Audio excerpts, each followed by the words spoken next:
पिछले क्लास में वावल्स को हम ख़त्म कर चुके थे, यानी कि हमने मोनोफ्थॉन्ग्स और डिप्थॉन्ग्स के बारे में बहुत कुछ सीख लिया। ये 20 के 20 साउंड्स आप सीख चुके हैं और मेरी उम्मीद है कि आपने घर पे कुछ प्रैक्टिस की होगी इन साउंड्स की। भाषा काफ़ी साफ हो जाती है जब हमारे साउंड्स अच्छे होते हैं।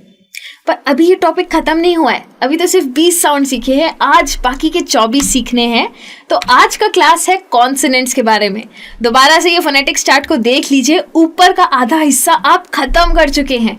अब बारी आती है नीचे के आधे हिस्से की, और ये वाले बहुत ही सिंपल है क्योंकि ये हिंदी में भी होते हैं, ज़्यादातर हिंदी में होते हैं, थोड़ा ही फ़र्क होता है, तो आपको जल्दी जल्दी समझ आ जाने वाला है। अब कॉन्सोनेंट्स क्या होते हैं? सिंपल जवाब तो ये है कि जो वावल नहीं होता वो कॉन्सोनेंट होता है। इंग्लिश में 21 कॉन्सोनेंट्स है। AEIOU को निकाल के 26 में से जो 21 अल्फाबेट्स बच जाते हैं वो है कॉन्सोनेंट्स, यानी कि BCDFGHJKL ये सारे के सारे कॉन्सोनेंट्स हैं। तो इन कॉन्सोनेंट्स के लिए कुछ 24 साउंड्स है फोनेटिक्स में। 21 कॉन्सोनेंट्स और 24 साउंड्स, तो ये तो सिंपल है क्योंकि बाकी के 21 तो वही कॉन्सोनेंट्स हैं, वो तो बोलने आपको आते हैं। बस कुछ साउंड्स ही हैं जो हमें सीखने हैं। पर अंडरस्टैंडिंग के लिए मैं आपको सारे के सारे 24 साउंड्स सिखाने वाली हूँ। उनके सिंबल्स ये हैं। कुछ सिंबल्स आपके इंग्लिश के अल्फ़ाबेट्स जैसे ही हैं और कुछ बहुत अलग है, लेकिन ये हमें सीखने की ज़रूरत नहीं है कि कौन से साउंड का क्या सिंबल है, क्योंकि वो सिर्फ डिक्शनरी में लिखे होते हैं। तो वो टेक्निकल डिटेल्स हम इंग्लिश वालों पे ही छोड़ देते हैं। हम सीखने वाले हैं सिर्फ सिंपल साउंड्स और कुछ भी नहीं। साउंड के साथ आपका इंट्रोडक्शन हो गया तो आपका काम हो गया। पहला साउंड है प, तो इसके साथ आया पे, कप, हैप्पी, पेयर और पिग। वावल्स पे आप फोकस मत कीजिएगा, मैं आपसे इंट्रोड्यूस करवा रही हूँ प की। क्या आपको पता है कि जो इंग्लिश होते हैं, जो ब्रिटिश लोग होते हैं, वो प को प इस तरीके से कहते हैं। उनका मुंह पूरा बंद होता है जब वो प कहते हैं। हमारे लिए प नॉर्मल है, उनके लिए है प। उनका जो प होता है वो बहुत ज़्यादा सॉफ्ट होता है। तो अगर आपकी कभी भी इच्छा करे ब्रिटिश एक्सेंट को इमिटेट करने की, तो प एकदम सॉफ्टली बोलने की कोशिश करना। तो ये हो गया प। इसमें तो कुछ याद रखने जैसा है भी नहीं क्योंकि ये शब्द तो हिंदी में भी है, इसलिए पे, कप, हैप्पी। देखना जब डबल पी है तो मैं कह रही हूँ हैप्पी प, इस तरीके से, पर रह रहा है वो प ही। पेयर और पिग। अगर प समझ में आ चुका है तो फिर एक और इजी कॉन्सोनेंट से आपको मिलवा देती हूँ। इसको कहते हैं ब। सुनने में एक जैसे लगते हैं लेकिन काफी अलग है। ऑफ कोर्स हिंदी में भी होता है ब, इंग्लिश में कहते हैं बेड। यहाँ पे भी इंग्लिश में जो ब होता है वो हिंदी के ब जैसा नहीं होता है। इंग्लिश का ब थोड़ा सा सॉफ्ट होता है, थोड़ा सा शांति से बोला जाता है। बेड, बे, ट्रबल, रब, बैन। देखा आपने, मैंने शांति से सॉफ्टली ब बोला, मैंने ब नहीं कहा, मैंने ब कहा। बेड। और जब मैं ब कहती हूँ तो मेरे लिप्स ज्वाइन हो जाते हैं। बेड। प के लिए भी यही सेम चीज़ होती है, लेकिन कभी कभी हिंदी में हम थोड़ा सा प को दबा के कहते हैं, इसलिए तब हमारे लिप्स ज्वाइन नहीं होते। लेकिन अगर आप सॉफ्टली कहने की कोशिश करेंगे तो आपके लिप्स ये प और ब में ज्वाइन होंगे ही होंगे। अगर प और ब समझ चुके हैं तो अब मिलते हैं ट से। Tip, letter, sat, time, tier.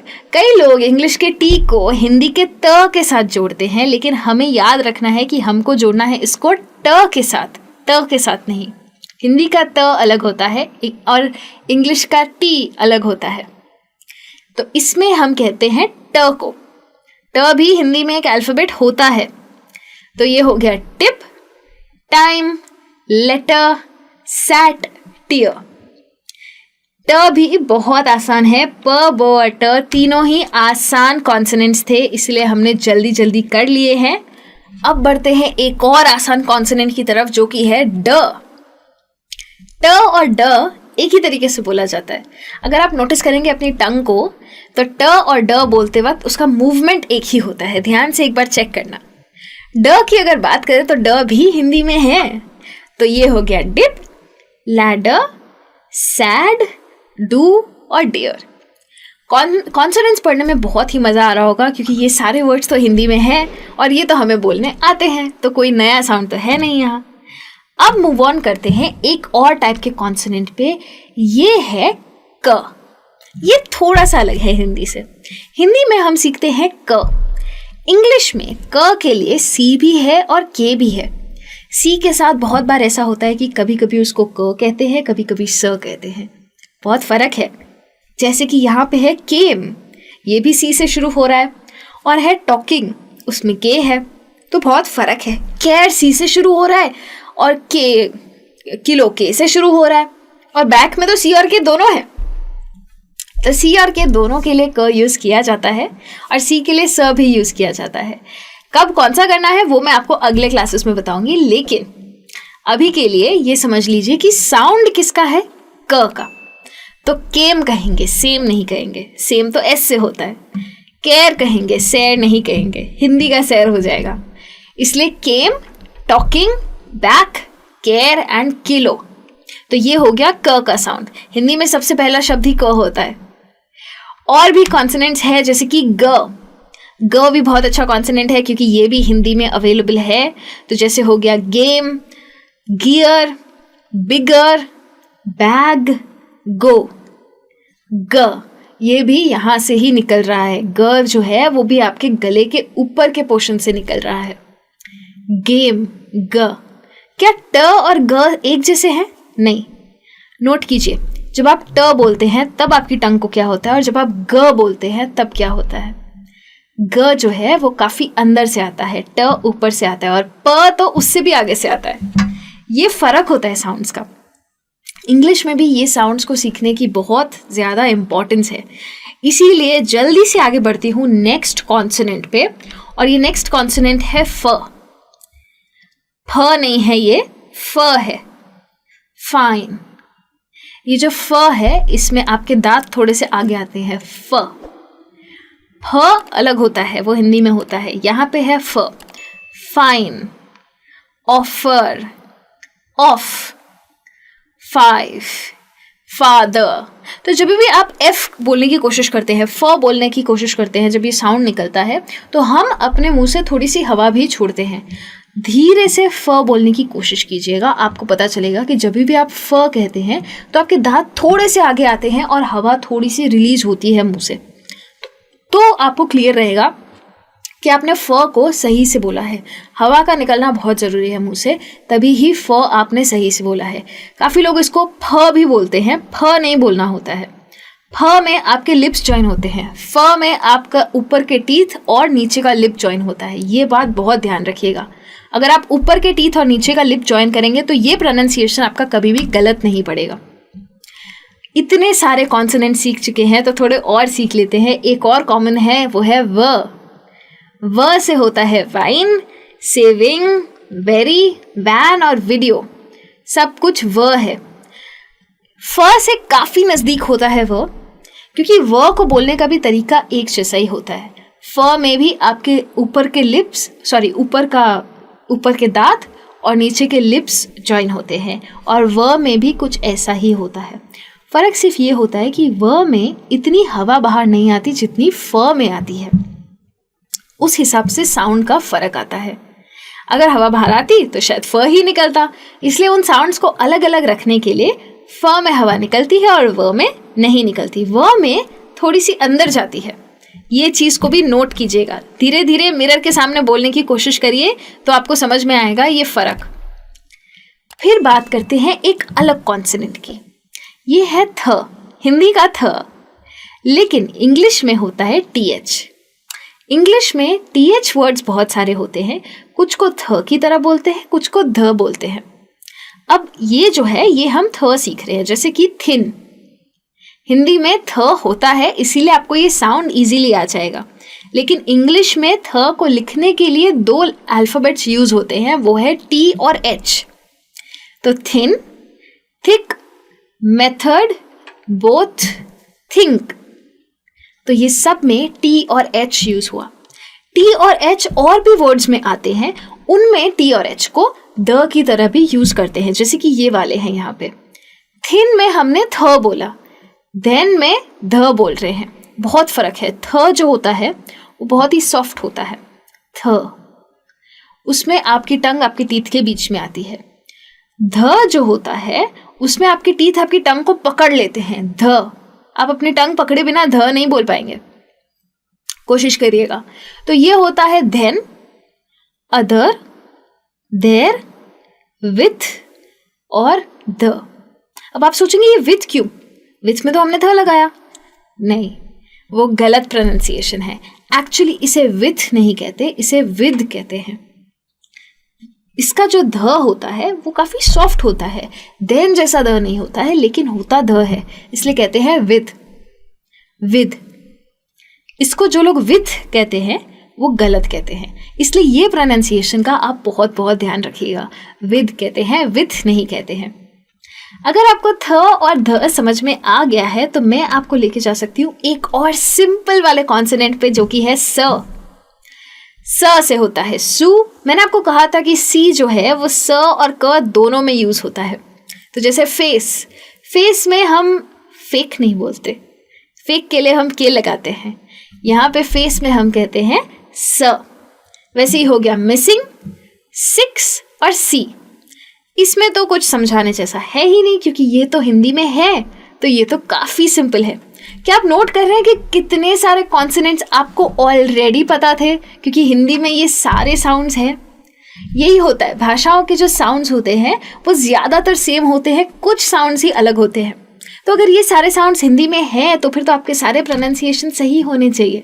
तो गड़बड़ कहाँ आ रही है, ये सोच के मुझे बताइएगा। अब एक और कॉन्सोनेंट की तरफ बढ़ रही हूँ, जो कि है ज। जैसे कि जू, क्रेजी, फेज। अब आप कहेंगे यहाँ पे तो एस है, तो फेस क्यों नहीं? फेस कहोगे तो ये तो चेहरा हो जाएगा ना, इसलिए इसे कहेंगे फेज। तो ये जो एस है ना, इसको ज की तरह प्रोनाउंस किया जाता है। जीब्रा, जीरो, जेड का मतलब है ज। ज ये शायद हिंदी में पॉसिबल नहीं है। हिंदी में ज के नीचे जब आप एक डॉट लगा देते हैं तब हो जाता है वो ज, तो उसके जैसा कुछ कुछ है ये जेड। एक और कॉन्सोनेंट की तरफ आपको लेके चलती हूं और वो है श। श तो हिंदी में है और दो दो श है हिंदी में, इंग्लिश में एक ही है। तो जैसे हो गया show, pushing, rush, short, share. तो ये हो गया SH यानी कि श। इसका सिंबल अलग होता है, लेकिन श समझने के लिए SH याद रखेंगे तो भी चलेगा, क्योंकि इंग्लिश में एक ही श होता है। तो श जैसे आप हिंदी का श कहते हैं छोटा वाला, वैसे ही इसको कहना है। अगर इतने कॉन्सोनेंट्स आप समझ चुके हैं तो आप इजीली समझ जाएंगे एक और कॉन्सोनेंट। ये थोड़ा सा अलग है, ये है ज। ज जैसे कि वर्ड है मेजर। यहाँ पे वर्ड एस है, अल्फाबेट आपका एस है, पर इसको मेजर नहीं कहते हैं, इसको कहते हैं मेजर। ज फिर से कह रही हूँ ज। अब कई लोग एशिया कहते हैं इसको, ये वर्ड को कई लोग श में कहते हैं, एशिया। एशिया इंडिया में बहुत होता है, गलत प्रोनाउंसिएशन है, इसको कहना चाहिए एशिया। सही प्रोनाउंसिएशन है एशिया। जैसे होता है कैजुअल, कैजुअल मुझे मालूम है ज़्यादातर लोग सही कहते हैं, तो कैजुअल में जो आप ज कह रहे हैं वही लगता है एशिया में। वैसे ही हो गया विजन, विजन से आया टेलीविजन। फिर एक और वर्ड है ये नीचे, GENRE। इसका क्या मतलब है? इसको कुछ लोग कहते हैं जॉनरा, कुछ कहते हैं जॉनरा। जॉनरा नहीं कहते, इसमें जो जी है उसको प्रोनाउंस करते हैं ज, जॉनरा। ये एक्चुअली इंग्लिश का वर्ड नहीं है, वैसे तो फ्रेंच का है पर अब इंग्लिश में आ गया है। ये वर्ड का मतलब आप गूगल करेंगे, क्योंकि थोड़ी मेहनत तो आपको भी करनी है। बुक्स से रिलेटेड है, इतना हिंट दे रही हूँ, पर इसको गूगल करके देखिए और इसका प्रोनाउंसिएशन भी सुनिएगा, कुछ ऐसा ही आएगा, जॉनरा, जॉनरा, ज, ज। तो ये जो साउंड है ये थोड़ा सा अलग है हिंदी से, हिंदी में ये साउंड अवेलेबल नहीं है, तो इसको याद रखना बहुत ज़रूरी है। एशिया को बहुत याद रखिएगा, ये बहुत कॉमन मिस्टेक है। अब आपको लेके चलती हूँ एक और कॉन्सोनेंट की तरफ, वो है च। च हमारा काफ़ी सिंपल है क्योंकि ये होता है हिंदी में, तो वॉचिंग, चोक, कैच, चीयर, चर्च, और बहुत कॉमन वर्ड है की चेन, सो चेन। सो ये च जो होता है इसको बोलना बहुत ही आसान होता है, इसलिए इसमें आपको कुछ सीखना नहीं पड़ेगा। मुझे मालूम है कि ये आप लोग कह रहे हैं, इंडिया में काफ़ी लोगों के नाम भी च से शुरू होते हैं, तो वो बोलना तो मुझे मालूम है कि सबको आता ही है। तो अब मैं आपको लेके जाती हूँ एक और कॉन्सोनेंट पे, वो है ज। ये है नॉर्मल वाला ज। अब जे में भी क्या होता है ना, साउंड ज का होता है, लेकिन कभी कभी जी में ज बोलते हैं, कभी कभी जे में बोलते हैं, तो ये कंफ्यूजन बहुत लोगों को होता है, तो वो भी क्लियर करेंगे आगे। अभी के लिए जो साउंड है उसे कैसे कहते हैं? जोक, चार्जिंग, ज, लार्ज, जज, जैम। हर एक में देखना, मैं कह रही हूं ज, ये ज और ज अलग अलग है, तो इसकी प्रैक्टिस करना बहुत इंपॉर्टेंट है। वो है ज, एजा, ये है ज, जज। ज बोलना आपको आसान लगेगा क्योंकि वो हिंदी में है, ज बोलने की प्रैक्टिस करनी है आपको, तो इसका बहुत ध्यान रखिएगा। और भी कई सारे कॉन्सोनेंट्स हैं इंग्लिश में, तो उनके साउंड्स पे भी वर्क कर लेते हैं। जैसे कि हो गया ल। ल भी बहुत ही इजी कॉन्सोनेंट है। ल से होता है live, follow, well, light, lamp. इसके कोई वेरिएशंस नहीं होते, ल ही रहता है, कोई कंफ्यूजन नहीं है। स और क जैसा या जी और जे जैसा कोई कंफ्यूजन नहीं आता है यहाँ पे, इसलिए ल को बोलना कहना काफ़ी सिंपल है। कुछ च जैसा है, च में भी कोई वेरिएशन नहीं होता, ल में भी कोई वेरिएशन नहीं होता। स में कई लोगों को टेंशन आ जाता है क्योंकि स और श एक जैसा लगता है सबको, तो वो अलग अलग है। तो प्रैक्टिस उन कॉन्सोनेंट्स की कीजिएगा, ये मुझे मालूम है कि आपको अच्छे से आ जाएगा। तो आगे बढ़ती हूँ एक और पे, ये है म।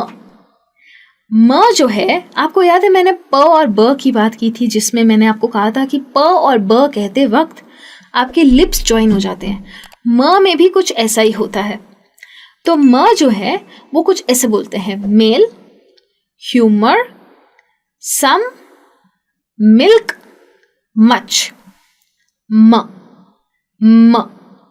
म का जो कॉन्सोनेंट है ये मैं जानती हूँ कि कई लोगों को आता है, क्योंकि बचपन से जो पहला वर्ड हम सीखते हैं वो है माँ। तो म जो है वो सबसे पहला कॉन्सोनेंट हम सीख जाते हैं, इसलिए ये सिखाने की मुझे ज़रूरत बिल्कुल भी नहीं पड़ेगी। तो मूव ऑन करते हैं एक और कॉन्सोनेंट पे। ये वाला मेरा फेवरेट है क्योंकि मेरा नाम भी निधि है और ये कॉन्सोनेंट भी न है। तो न जो है उसको कहते हैं nail, funny, nine, no and near. न ये कहना भी उतना ही इजी है जितना म है, जितना प है, ब है, ट है, च है। क्यों? क्योंकि ये सारे के सारे साउंड्स हिंदी में अवेलेबल है। आपने नोट किया होगा बहुत कम साउंड्स ऐसे हैं जो हिंदी में नहीं है, तो आधे से ज़्यादा साउंड्स यहाँ पे आपको आते हैं। प्रैक्टिस करने के लिए बहुत कम साउंड्स हैं। ये एक ऐसा है जो हिंदी में नहीं है, ये है हाँ सही सुना आपने, ये है ये कैसे है? जैसे कि वर्ड है सिंगर, सिंग, इंग, तो ये जो हो रहा है, ई और न का जो मिलाप हो रहा है वो आता है सिंगर में, ये हिंदी में नहीं है। और इस साउंड को अलग से बोलना भी काफ़ी मुश्किल है। ऐसा साउंड है। तो सिंगर, वैसे ही सिंग, इंग, रिंग, ईयरिंग, प्रिंगल। प्रिंगल पता है ना, चिप्स आते हैं, सब खाते हैं उसको, तो प्रिंगल। तो आप ये जब तक खरीद रहे थे तब तक आपको पता नहीं चल रहा था कि आप एक्चुअली एक नया कॉन्सोनेंट साउंड बोल रहे हैं। तो वैसे ही होता है सिंगर, इंग, सिंग, इंग, रिंग, ईयरिंग, प्रिंगल। तो ये साउंड वैसे इजी है, पर इसको अलग से बोलने की कोशिश मत कीजिएगा वरना बहुत बोर हो जाओगे। इसको ऐसे वर्ड्स में ही बोलने की कोशिश कीजिए, क्योंकि आईएनजी फॉर्म जो होता है वो इंग्लिश में काफ़ी ज़्यादा यूज़ होता है, इसलिए ये साउंड आपको काफ़ी काम आएगा। तो एक हमें ज और एक ये वाला प्रैक्टिस करना है। अब बढ़ती हूँ एक और कॉन्सोनेंट पे जो कि है ह। ह भी काफ़ी इजी है। इसमें हम कहते हैं heel, perhaps, hello, house, hot. ह बोलते वक्त हमारा मुंह पूरा खुला रहता है, पर ये ध्यान रखना है कि इंग्लिश के ह में थोड़ा सॉफ्टली बात करनी है. Heel, perhaps, hello, house, hot. तो म के बाद ये वाला एक बहुत ही कॉमन साउंड है, क्योंकि जैसे ही आप फ़ोन उठाते हैं आप कहते हैं हेलो. तो ये जो ह है ये आप सबसे ज़्यादा यूज़ करते हैं, इसलिए ये भी क्लियर होना चाहिए. एक और कॉन्सोनेंट है, वो है र. याद है जब मैंने आपके साथ वावल्स की बात की थी तो मैंने बोला था एक साउंड है, वो वावल्स का था. डिप्थोंग्स में हमने इसकी बात की थी. आज मैं आपसे बात कर रही हूँ र की, जो कि है रियल.